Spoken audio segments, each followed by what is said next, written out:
பார்த்தீங்கன்னா local area bank சரியா உள்ளூர் பகுதி வங்கிகள் அப்படிங்கிறாங்க. Local area bank LAP scheme was introduced by the RBI in August 1996. LAPs are small private sector bank established in rural and semi-urban area. சரியா உள்ளூர் பகுதி வங்கி LAB சரியா LAB ஸ்கீம் திட்டம் ஆகஸ்ட் 1996ஆம் ஆண்டு இந்திய ரிசர்வ் வங்கியால் அறிமுகப்படுத்தப்பட்டது. இந்திய ரிசர்வ் வங்கியால் 1996 ஆகஸ்ட்டில் என்ன பண்ணியிருக்காங்க ஆரம்பிச்சிருக்காங்க. கிராமப்புற மற்றும் சிறுநகர்ப்புற பகுதிகளில் சிறிய தனியார் வங்கிகளாக உள்ளூர் பகுதி வங்கிகள் அமைக்கப்படுகின்றன. கிராமப்புறத்தில் சிறுநகர் பகுதிகளில் சிறிய தனியார் வங்கிகளை என்ன பண்ணுறாங்க அதை வந்து ஆரம்பிச்சிருக்காங்க. அதே மாதிரி each bank services 2 or 3 adjoining district only.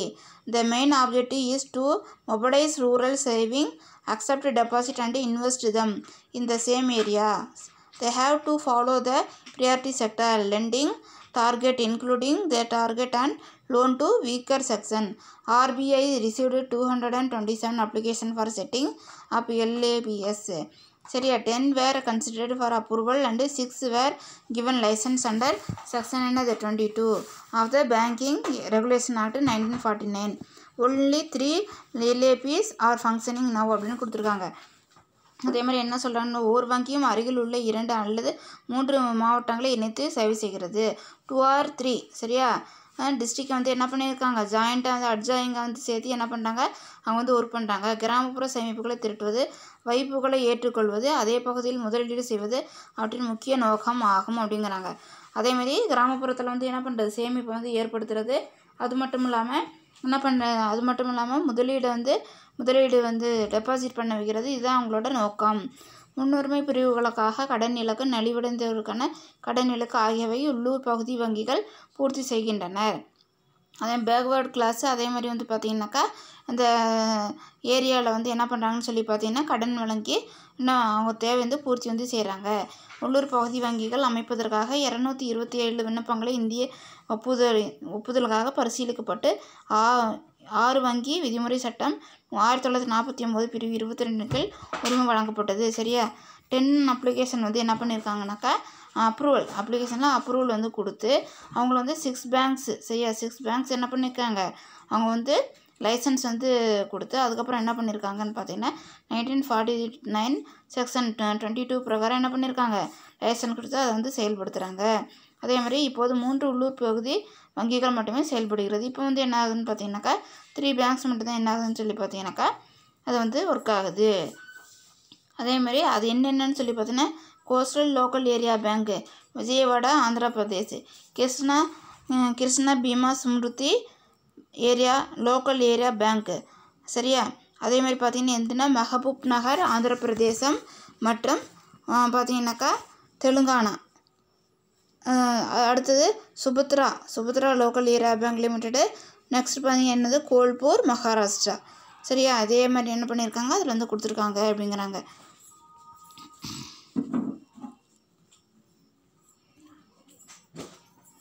Next, deficiency are found in the original model of LAP. There are practical difficulties in the operation of this bank even after 20 years. LAPs could not make an impact in rural development. Therefore, further license of LAP has been stopped அப்படின்னு வந்து சொல்கிறாங்க.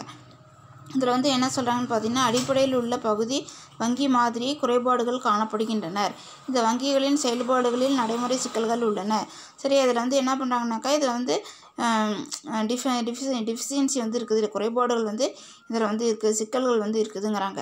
அதே மாதிரி 20 ஆண்டுகள் கழித்தும் 1996 2017 உள்ளூர் பகுதி வங்கிகள் கிராமப்புற வளர்ச்சியில் எவ்வித தாக்கத்தையும் ஏற்படுத்தவில்லை. இது வந்து என்ன பண்ணலன்னு சொல்லி பார்த்தீங்கன்னா LAP வந்து எந்த ரூரல் ஏரியாவில் எந்த ஒரு டெவலப்மெண்ட்டையும் என்ன பண்ணல அது வந்து கொண்டு வரல. எனவே உள்ளூர் பகுதி வங்கிகள் தொடங்கிட உரிமை வழங்குவது நிறுத்தப்பட்டுள்ளது. அதனால் இதுக்கு லைசன்ஸ் கொடுக்குறது என்ன பண்ணிட்டாங்க ஸ்டாப் வந்து பண்ணிட்டாங்க. அதே மாதிரி நெக்ஸ்ட் வந்து ஸ்மால் ஃபினான்ஸ் பேங்க் சரியா ஸ்மால் ஃபினான்ஸ் பேங்க்குங்கிறாங்க. ஸ்மால் ஃபினான்ஸ் பேங்க் SFB சரியா. ஸ்மால் ஃபினான்ஸ் பேங்க்னா சிறிய நிதி வங்கிகள் are private sector bank set up in unbanked and underbanked region of the country to achieve financial inclusion. Their objective are mobilizing rural saving, accepting deposit and providing credit to small and managerial farmer, to micro and small industry and other unorganized sector industries. Inspector 2015 RBI granted professional license to 8 non-banking finance company NBFCs already engaged in microfinance to be converted into SFBs, and 2 other SFBs are low-cost structured bank. They are formed under Section 22 of the Banking Regulation Act 1942. சிறிய நிதி நிறுவனங்கள்.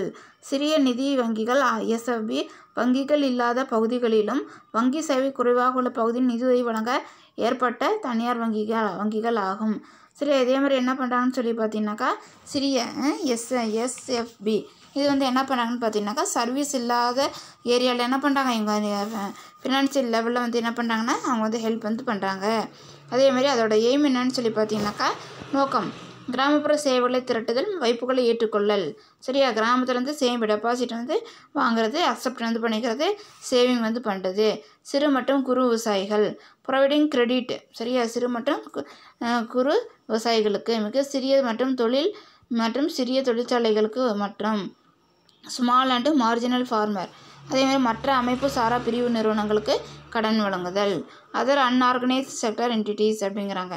September 2015 இந்திய reserve வங்கி ஏற்கனவே குறுநிதி செயல்பாட்டில் இயங்கி வந்த வங்கி அல்லாத ஏட்டு நிதி நிறுவனங்களை சிறிய நிதி வங்கிகளாக மாற்றம் செய்தும் மேலும் 2 மட்டும் தற்காலிக உரிமைகளை வழங்கியது. சரியா, செப்டம்பர் 2015 ரிசர்வ் பேங்க் என்ன பண்ணுறாங்கனாக்கா என்பிஎஸ்க்கு என்ன பண்ணாங்கன்னு சொல்லி மட்டும் என்பிஎஃப்சிக்கு மட்டும் என்ன பண்ணாங்க, அவங்க வந்து லைசன்ஸ்க்கு மற்றதுக்கெலாம் என்ன பண்ணிட்டாங்க, ஸ்டாப் பண்ணிட்டாங்க.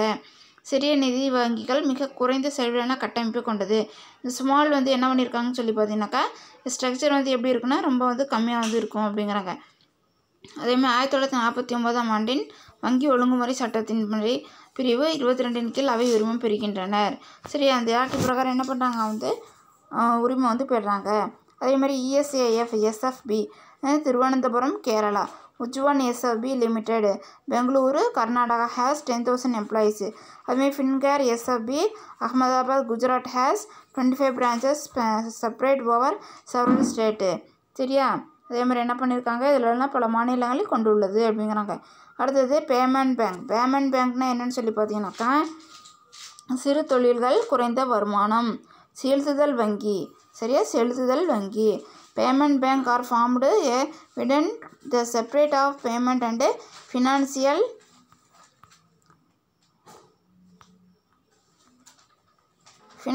service.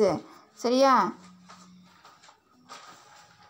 அதேமாதிரி service to small business, low income household and migrant labourer. This bank should be fully networked from the beginning. They offer doorstep banking, payment for a small fees prescribed on the basis of the amount. They issue ATM, debit card, internet banking and third party fund transfer. They cannot lend money and issue credit card. In August 2015 the RBI gave in principle license to payment bank.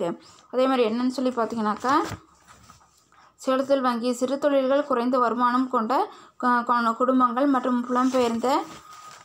புலம்பெயர்ந்த தொழிலாளர்கள் ஆகியோருக்கு பணம் செலுத்தல் மற்றும் நிதி சேவைகள் பரவலாக்கப்படுவதை விரிவுபடுத்துவதற்காக செலுத்தல் வங்கிகள் அமைக்கப்பட்டன. சரியா, அதில் வந்து என்ன சொன்னால் சிறு தொழில்கள் குறைந்த வருமானம் கொண்ட குடும்பங்கள். சரியா, small business, low income household. சரியா, அது மட்டும் இல்லாமல் புலம்பெயர்ந்த, சரியா, மிக்ரண்ட் லேபரர். சரி, அவங்களுக்காக என்ன பண்ண பணத்தை வந்து கொடுக்குறதுக்காக என்ன பண்ணியிருக்காங்க, இந்த பேங்க் வந்து அவங்க வந்து தொடங்கியிருக்காங்க. அடுத்தது பார்த்திங்கன்னா என்னென்னு சொல்லிட்டு நிதி சேவை பரவலாக்கப்படுவதை விரிவுபடுத்துவதற்காக செலுத்தல் வங்கி அமைக்கப்படுது. தொடக்கத்தில் இருந்தே இந்த வங்கிகள் முழுமையாக ஒன்றோடு பிணைக்கப்பட்டன. அதேமாதிரி பேமெண்ட் பேங்க் என்ன பண்ணாங்க, ஒன்று என்ன பண்ணாங்க, அதை வந்து இன்க்ளூட் வந்து பண்ணிட்டாங்க. அதேமாதிரி பார்த்தீங்கன்னா நெக்ஸ்ட்டு முழுமையாக ஒன்றோடு பிணைக்கப்பட்டிருந்தனர். அவர்கள் வீட்டில் இருந்தபடியே ஒரு குறிப்பிட்ட தொகையை செலுத்துவதற்கு சிறிய கட்டண அடிப்படையில் வங்கி சேவைகள் வழங்குகின்றது. வீட்டில் இருந்துகிட்டே ஒரு அமௌண்ட்டை பே பண்ணுறோன்னாக்கா அதுக்கு வந்து என்ன பண்ணிக்கிறாங்க, ஒரு ஸ்மால் ஃபீஸை வந்து என்ன பண்ணிக்கிறாங்க, அவங்க வந்து வாங்கிக்கிறாங்க. அதே மாதிரி அவைகள் தானியங்கி இயந்திரம், அட்டை, பற்று அட்டைகள், இணைய வங்கி மற்றும் 3ஆம் நபர் நிதி பரிமாற்றையும் வழங்குகிறார்கள். அதேமாதிரி ATM, debit card, internet banking and third party fund transfer இதுக்கெல்லாம் என்ன பண்ணுறாங்க, அவங்க வந்து கார்டு வந்து கொடுக்குறாங்க. அவைகள் கடன் கொடுக்கவும் கடன் அட்டைகளை வழங்கவும் முடியாது. அதேமாதிரி கிரெடிட் கார்டு இதெல்லாம் என்ன பண்ண முடியாதுன்னு சொல்லி பார்த்தீங்கன்னாக்கா அவங்க வந்து இஷ்யூ வந்து பண்ண முடியாது. cannot lend money and issue credit card. அதேமாதிரி ஆகஸ்ட் 2015 இந்திய ரிசர்வ் வங்கி பணம் செலுத்தும் வங்கிகளுக்கு கோட்பாட்டுடன் கூடிய உரிமங்கள் வழங்கியது. அதேமாதிரி 2015 பார்த்தீங்கன்னாக்கா நம்ம ஆர்பிஐ இந்த லைசன்ஸ்க்குன்னு சொல்லி என்ன பண்ணியிருக்காங்க, அவங்க வந்து கோட்பாடு வந்து பாலிசி வந்து என்ன பிரின்சிபல்ஸ் வந்து கொடுத்துருக்காங்க அப்படிங்கிறாங்க. எக்ஸாம்பிள் பார்த்தீங்கன்னா அதுக்கு Airtel payment bank limited, Paytm payment bank limited and Indian post payment bank limited, IPPB public sector bank. சரியா, Indian post payment bank IBPS. சரியாப்பா. அதேமாதிரி பார்த்தீங்கன்னா நெக்ஸ்ட் என்னன்னு சொல்லிட்டு மல்டிலேட்ரல் டெவலப்மெண்ட் பேங்க். சரியா, மல்டிலேட்ரல் டெவலப்மெண்ட் பேங்க் இதில் வந்து என்ன கொடுத்துருக்காங்கன்னு பார்த்தீங்கன்னா multilateral development bank is formed by the government of a group of country. சரியா, குரூப் ஆஃப் கண்ட்ரி அப்படின்னு சொல்லி கொடுத்துருக்காங்க. குரூப் ஆஃப் கண்ட்ரி பன்முகத்தன்மை கொண்ட மேம்பாட்டு வங்கிகள். பன்முகத்தன்மை கொண்ட மேம்பாட்டு வங்கி பல நாடுகளில் சேர்ந்த அரசாங்கங்களால் உருவாக்கப்பட்டுள்ளது. சரியா, அதே மாதிரி பார்த்தீங்கன்னாக்கா என்னன்னு சொல்லிட்டு நெக்ஸ்ட்டு உருவாக்கப்பட்டுள்ளது அப்படிங்கிறாங்க.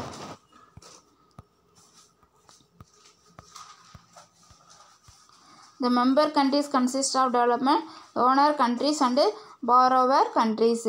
அதேமாரி இதன் உறுப்பினர் நாடுகளாக வளர்ந்த நன்கொடை நாடுகள் மற்றும் கடன் பெறும் நாடுகள் உள்ளன. இதோட மெம்பரை யார் வந்து இருக்காங்க, donor countries and borrower countries. International bank for reconstruction and development, Asian development bank, African development bank and European investment bank are some of the MDBs. சரி, எம்டிபிஎஸ் அப்படிங்கிறாங்க. அதேமாதிரி மறுகட்டமைப்பு மற்றும் மேம்பாட்டிற்கான சர்வதேச வங்கி, உலக வங்கி, ஆசிய வளர்ச்சி வங்கி, ஆப்பிரிக்க வளர்ச்சி வங்கி மற்றும் ஐரோப்பிய முதலீட்டு வங்கி ஆகிய பல்வகை வளர்ச்சி வங்கிகள் சில. சரியா, இந்த மல்டிபிள் என்னது பேங்க்கில் வந்து இதெல்லாம் வந்து என்ன இது எக்ஸாம்பிள் அப்படின்னு சொல்கிறாங்க. இதெல்லாம் என்னன்னு சொல்லி பார்த்தீங்கன்னாக்கா பன்முகத்தன்மை கொண்ட மேம்பாட்டு வங்கிகள். நெக்ஸ்ட்டு பார்த்தீங்கன்னா என்னன்னு சொல்லிட்டு based on the status given by the RBI, scheduled bank and non-scheduled bank. சரியா, இந்திய ரிசர்வ் வங்கியால் வழங்கப்பட்ட தகுதி அடிப்படையில் வங்கிகளை வகைப்படுத்தலாம். அது என்னென்னா ஷெட்யூல்டு பேங்க், நான் ஷெட்யூல், அட்டவணைப்படுத்தப்பட்ட வங்கிகள், அட்டவணை இடப்படாத வங்கிகள். சரியா, all banks which satisfied the norm and include in the second schedule to the RBI Act 1934 are called scheduled bank. இந்திய ரிசர்வ் வங்கி சட்டம் 1934 2ஆம் அட்டவணையில் சேர்க்கப்பட்ட விதிமுறைகளை முழுமையாக பூர்த்தி செய்த அனைத்து வங்கிகளும் அட்டவணையிடப்பட்ட வங்கிகள் என்று அழைக்கப்படுகின்றனர். சரியா, அது வந்து 1934. சரியா, ரிசர்வ் பேங்கோட ஆக்ட் 1934 செகண்ட் ஷெட்யூலில் வந்து சேர்க்கப்பட்ட விதிமுறைகளை வந்து பூர்த்தி யார் வந்து எந்த பேங்க் வந்து பூர்த்தி பண்ணியிருக்காங்களோ அதை வந்து என்னன்னு சொல்லி சொல்கிறாங்க, ஷெட்யூல் பேங்க்னு சொல்லி சொல்கிறாங்க. such bank are given financial accommodation and remittance facilities at concessional rate by the RBI. அதேமாதிரி பார்த்தீங்கன்னாக்கா என்னென்னு சொல்லிட்டு இந்திய ரிசர்வ் வங்கி விதிகளின்படி இந்திய வங்கிகள் சலுகைகள், கடன் வசதி மற்றும் குறைந்த செலவில் பணம் அனுப்புதல் போன்ற வசதிகளை பெறுகின்றனர். இவங்கள என்ன பண்ணுறாங்கனாக்கா ஒரு குறிப்பிட்ட அளவில் அமௌண்ட் வந்து பே பண்ணுறதுக்கு இதை வந்து யூஸ் வந்து பண்ணுறாங்க அப்படிங்கிறாங்க. அதேமாதிரி தெர் இஸ் நோ நான் ஷெட்யூல்டு கமர்ஷியல் பேங்க்கு. சரி, இந்தியாவில் அட்டவணைப்படுத்தப்படாத வங்கிகள், தனியார் துறை, பொதுத்துறை மற்றும் வெளிநாட்டு வங்கிகள் இல்லை. சரி, அதில் வந்து எது வந்து இல்லை, ப்ரைவேட் நான் scheduled commercial bank, private sector, public sector and foreign banks வந்து அதில் வந்து கிடையாது அப்படிங்கிறாங்க. அதேமாதிரி நெக்ஸ்ட் என்னன்னு சொல்லி பார்த்தீங்கன்னாக்கா அதில் in India there are 5 urban cooperative bank and 3 local area bank which functioned as non-scheduled bank in Indian Small Finance Bank and Payment Bank have not been licensed under Section 22 of the Banking Regulation Act 1949. சரியா, அதேமாதிரி என்ன சொல்கிறாங்கனாக்கா இந்தியாவில் 5 நகர கூட்டுறவு வங்கிகள் மற்றும் 3 உள்ளூர் பகுதி வங்கிகள் ஆகிய அட்டவணைப்படாத வங்கிகளாக செயல்படுகின்றன. நான் ஷெட்யூல்டு பேங்க். 1949ஆம் ஆண்டு வங்கி கட்டுப்பாடு சட்டம் 22ஆம் பிரிவின் கீழ் சிறிய நிதி வங்கிகள் மற்றும் செலுத்தல் வங்கிகள் உரிமம் தரப்படவில்லை. இதுக்கெல்லாம் என்ன பண்ணலாம், அவங்க வந்து லைசன்ஸ் வந்து கொடுக்கல, ஹேவ் நாட் பின் லைசன்ஸ். சரியா? அதேமாதிரி பார்த்தீங்கன்னாக்கா என்னன்னு சொல்லிட்டு next based on the ownership pattern. சரியா? Based on the ownership pattern அப்படிங்கிறாங்க. இதில் வந்து என்ன சொல்கிறாங்கன்னு சொல்லி பார்த்தீங்கன்னாக்கா any bank in which not less than 51% of share are owned by the government are called government bank or public sector commercial bank. Total 21. எந்த ஒரு வங்கியின் பங்குகளில் 51% குறைவில்லாத பங்குகளை அரசு பெற்றிருந்தால் அது அரசு வங்கிகள் அல்லது பொதுத்துறை வங்கிகள் மொத்தம் 21 என்று அழைக்கப்படுகிறது. சரியா? பொதுத்துறை வங்கிகள் என அழைக்கப்படுகிறதுங்கிறாங்க. அதேமாதிரி நெக்ஸ்ட்டு பார்த்தீங்கன்னாக்கா all nationalized bank 19 banks in 2017. SBI and IDBI let's are public sector commercial bank. All of them are joint stock company type banks and joint stock company type banks அப்படிங்கிறாங்க. There are cooperation type bank. Each corporation type bank is established by a separate act of parliament and is fully owned by government of India. அதே மாதிரி தேசியமயமாக்கப்பட்ட வங்கிகள் 19 வங்கிகள் 2017 பாரத state வங்கி, SBI மற்றும் இந்திய தொழில் மேம்பாட்டு வங்கி, IDBI ஆகியன பொதுத்துறை வங்கிகள் ஆகும். அவை அனைத்து கூட்டு பங்கு நிறுவன வகை வங்கிகள் ஆகும். பொது கூட்டு வகை வங்கிகளும் உள்ளன. ஒவ்வொரு பொது கூட்டு வங்கியும் பாராளுமன்றத்தின் தனி சட்டத்தால் உருவாக்கப்பட்டு இந்திய அரசுக்கு முழு சொந்தமானதாக உள்ளது. எடுத்துக்காட்டு பார்த்தீங்கன்னா IFCI, IDBI, எக்ஸிம் பேங்க். சரியா? இதுதான். அதேமாதிரி all banking companies owned by the private people are called private sector commercial bank. All cooperative bank are owned by the its member from the public அப்படிங்கிறாங்க. தனிநபர்களுக்கு சொந்தமான அனைத்து வங்கிகளும் தனியார் துறை வங்கிகள். சரியா? அனைத்து கூட்டுறவு வங்கிகளும் அதன் உறுப்பினர்களாக பொதுமக்களுக்கு சொந்தமானவை. சரி? அதேமாதிரி பார்த்தீங்கன்னாக்கா அனைத்து கூட்டுறவு வங்கிகளும் அதன் உறுப்பினர்களான பொதுமக்களுக்கு சொந்தமானவை. ப்ரைவேட் பேங்க்கு ப்ரைவேட் செக்டரு, அதே கோஆப்ரேட்டிவ் வந்து என்ன பார்த்தீங்கன்னா மெம்பர்ஸுக்கும் அதேமாதிரி பப்ளிக்கும் வந்து அது வந்து இருக்குது அப்படிங்கிறாங்க. அதேமாதிரி 1969 there was 14 private banks which were concentrated in cities and towns. Their objective was to earn more profit. In order to channelize the fund with this commercial bank towards national priority and to develop agricultural and rural sector, nationalization of banks was undertaken. Government paid the share capital of this bank to the private owner and took over as government bank. This is called nationalized bank. 6 more banks were nationalized in 1980s. A new Bank of Indian, one of the nationalized bank, merged with Punjab National Bank in 1980. சரியாப்பா? அதே மாதிரி next 80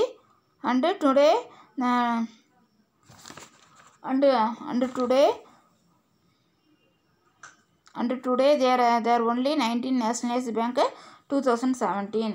1969 14 தனியார் வங்கிகள் பெரிய நகரங்களும் சிறிய நகரங்களும் குவிந்தன. சரியா? Private banks 1964 அது வந்து என்ன ஆரம்பித்தாங்க, 14 தனியார் வங்கிகள். அவர்களுடைய குறிக்கோள் அதிக லாபம் சம்பாதிக்க வேண்டும். அதுதான் அவங்களோட எய்மே என்னவாக தான் இருக்கும், அதாவது தான் இருக்கும். அதே மாதிரி தன் வங்கிகள் இந்த வங்கிகளின் நிதிகளை வழிமுறைப்படுத்திடவும் தேசிய முன்னுரிமை தொழிலான வேளாண்மை மற்றும் கிராமப்புற மேம்பாட்டிற்காகவும் அவைகளை அரசு தேசியமயமாக்கியது. சரியா? அக்ரிகல்ச்சரல் டெவலப்மெண்ட்டுக்கும் ரூரல் டெவலப்மெண்ட்டுக்கும் என்ன பண்ணாங்க, கவர்மெண்ட் வந்து இதில் நேஷனலைசேஷன் வந்து பண்ணாங்க. தனியார் உரிமையாளர்களின் பங்கு மூலத்தை அரசு வழங்கியதுடன் அது மட்டும் இல்லாமல் அவைகளை அரசு வங்கிகளாக மாற்றி எடுத்துக்கொண்டது. இதை வந்து என்ன பண்ணிட்டாங்கன்னா கவர்மெண்ட் பேங்கை என்ன பண்ணிக்கிட்டாங்க, கவர்மெண்ட் வந்து எடுத்துக்கிட்டாங்க. நெக்ஸ்ட் என்னன்னு சொல்லி பார்த்தீங்கன்னா இந்திய வங்கிகளின் தேசியமயமாக்கம் என்னப்படுகிறது. அதை வந்து என்ன நேஷனலைஸ் பேங்க் அப்படிங்கிறாங்க. இந்திய வங்கிகளின் தேசியமயமாக்கம் என்னப்படுகிறது 1980 ஆண்டில் 6 வங்கிகள் தேசியமயமாக்கப்பட்டது. சரியாப்பா? அதே மாதிரி என்ன பண்ணாங்கன்னு சொல்லி பார்த்தீங்கன்னாக்கா 1980 வந்து என்ன பண்ணாங்க, 6 வங்கிகளை தேசியமயமாக்க பண்ணாங்க. நியூ பேங்க் ஆஃப் இந்தியா எனும் தேசிய வங்கி 1980 பஞ்சாப் நேஷனல் வங்கியுடன் இணைக்கப்பட்டது. இந்த 19 தேசியமயமாக்கப்பட்ட வங்கிகள் மட்டும் நடைபெற உள்ளன. எக்ஸாம்பிள் பார்த்தீங்கன்னாக்கா இதுதான் கொடுத்துருக்காங்க. Nationalised bank, Indian bank, Indian overseas, oriental bank, bank of commerce. Public sector bank என்னது state bank, inter India, IDBI bank and all nationalised bank. Private sector bank Lakshmi Vilas bank, Karur Vysya bank, Kotak Mahindra bank.